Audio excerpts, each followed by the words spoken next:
Obama's arrogant lecturing barely works in the United States. What made him think it would work on an entirely different country? I figured you might want to hear from the President of the United States what I think the United States is going to do.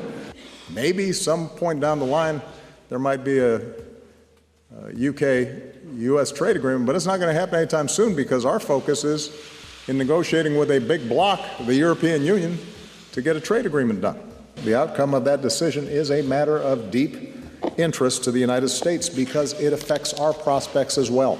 After Obama made his allegiance to the dark side abundantly clear, Alex Massey of The Spectator wrote, "The reaction to Barack Obama's remarks yesterday, in which he suggested that Brexit campaigners were not being wholly straight with the British people, has been as remarkable as it has been depressing. How dare Obama insult Britain like this? How dare he threaten the British people? Why has Britain allowed itself to be humiliated in this fashion? And who is this guy to talk anyway? He's just a jumped-up, half-Kenyan, lame-duck president whose record is nothing to celebrate anyway. Yah, boo, sucks to be you, Barack Hussein Obama. You know nothing." The United States government, I'm sure, thinks it doesn't want Britain to leave the EU. Now, why would that be?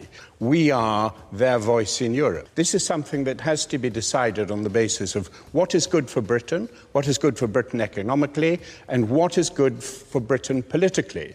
Actually, our democracy is being eroded. We are creating a monster in Europe that's not answerable to public opinion, which will, in the end in disaster. 5 laws out of every 6 that are made in the United Kingdom and inflicted upon us are made because the unelected commissars of the European Union, who have the sole right to propose legislation for the whole of Europe, and that legislation takes precedence over all our own domestic legislation, they have to do what the commissars tell us to do. Commissar is the official German name for the 30 people who, behind closed doors, run Europe. They have absolute power, enormous wealth, and no responsibility. These are the people who now dictate to us what our laws shall be. Ultimately, this is something that the British voters have to decide for themselves. But as part of our special relationship, part of being friends is to be honest and to let you know what I think. Let me be clear. When it comes to the special relationship between our two countries, there's no greater enthusiast than me. I'm very proud to have had the opportunity to be Prime Minister and to stand outside the White House, listening to this man, my friend Barack, say that the special relationship between our countries has never been stronger. But I've never felt constrained in any way in strengthening this relationship by the fact that we're in the European Union.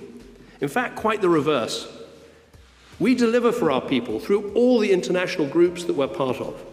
We enhance our security through the membership of NATO. We further our prosperity through the G7 and the G20. And like those organisations, Britain's membership of the EU gives us a powerful tool to deliver on the prosperity and security that our people need, and to stand up for the values that our countries share. Obama's New World Order bedfellow, Prime Minister David Cameron, now has his hands full. The Conservatives were re-elected in the general election held in May of 2015. Cameron held true to his pledge that if the Conservatives were re-elected, the terms of Britain's EU membership would be renegotiated and a vote on the Brexit would be held. However, Cameron's renegotiation with EU Council President Donald Tusk has been criticized as being nothing less than political theater. So you were disappointed, really? You were disappointed with what the Prime Minister achieved? Look, I don't think that the agreement as it stands actually reverses or changes anything dramatically, but that's not to be churlish about there were some successes, and I think it is a success to a degree to get any kind of change from the European Union, but let's not get this, it's been sold as this great moment of change. Meanwhile, the actors in England are changing, as the Labour Party is projected to possibly lose more seats than it did in 1982, as reported by The Telegraph. Great Britain never totally submerged itself into the Bilderberg brainchild's poison known as the European Union. Britain opted out of the EU monetary policy. The pound is alive and trading nervously as the Brexit vote is favored by 45% of voters. Also, Britain doesn't share open borders like the rest of the EU. Of course, Tell that to the 83,000 illegal immigrants claiming asylum in the UK, as was reported by The Express recently. We've lost control of our borders.